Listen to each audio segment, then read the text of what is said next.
Welcome to 12 to Your Health. I'm Dr. Derrick DeSilva. Are you experiencing skin issues or are you suffering from brittle hair and nails? Well, you may not be getting enough of the right nutrients. Certified nutritionist Evan Chait joins us now. He's the president and co-founder of Kinetic Physical Therapy and AccuWellness America, and he's here to discuss how vitamin deficiencies can affect you. Thank you so much for joining us. Thank you so much for having me. I really appreciate it. I love talking to people like you. I mean, this is, this you. is so important that people just have got to understand this. So what do we see? Can we see things on the outside that reflect some vitamin deficiencies? Totally, like old school physicians. They didn't need lab work to actually assess somebody. In natural medicine, what we do is we assess the body from many different avenues, right? We could actually look at somebody's nails and see if they're brittle. We could look at somebody's hair and see if it's flaky or not, right?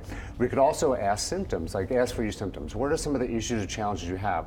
Almost any problem from fibromyalgia to chronic disease could actually be vitamin deficiency. So cracked lips, as we see on the screen right now, cracked lips or mouth, muscle cramps, eczema. Can you go through, for example, muscle cramps? What's the vitamin deficiency? Typically, if we find muscle cramping, it's going to be a mineral deficiency. So we do something called a calcium cuff test in our clinic, and we put a blood pressure cuff around the calf, and if somebody has pain, with a certain amount of pumping up the cuff, right? A certain amount of pressure pumping up the cuff, they would have a calcium deficiency in our clinic. Very good. So, go ahead. And then we'd recommend a calcium supplement that would not be from a synthetic form.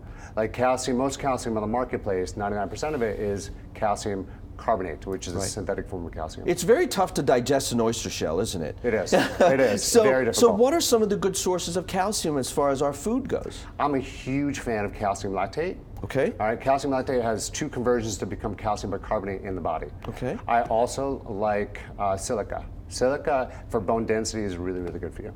So when people have these sources, for example, I know you're a fan of whole foods. Can you talk about that? Yeah, whole foods are different than synthetic foods. Most vitamins on the marketplace are synthetic in nature. So they don't have the cofactors, all the other nutrients that's involved in a vitamin. So whenever we have a vitamin that's synthetic, it actually leaches minerals and enzymes from the body itself.